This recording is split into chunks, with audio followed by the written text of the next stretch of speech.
Hi friends, আশা করি তোমরা সবাই ভালো আছো। সব সময় পেঁয়াজ রসুন দিয়ে খেতে ভালো লাগে না, তাই মটর ভেটকি কারি আমি এটা বানিয়েছি। এটা একটা অসাধারণ টেস্ট হয়।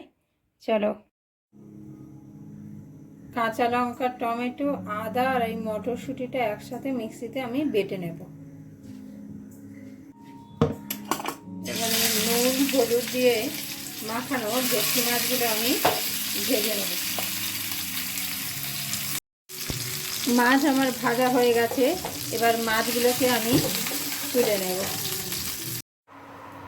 এবারে শুকনো লঙ্কা আর একটু কালো জিরে ফোড়ন দিলাম, দিয়ে ওই বাটা মশলাটা দিয়ে দেবো। দিয়ে আমি কষাতে থাকবো যতক্ষণ না ওই মশলা থেকে কাঁচা গন্ধটা চলে যাবে। এবারে স্বাদ অনুসারে একটু লবণ দিলাম আর একটু হলুদ দিতে হবে, দিয়ে আবার মশলাটাকে ভালো করে একটু কষাতে হবে।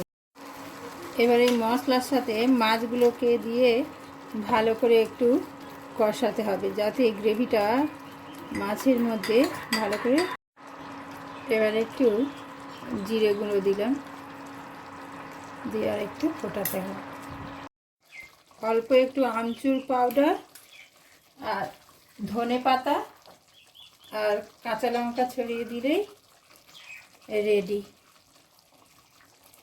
মটর ভেটকি।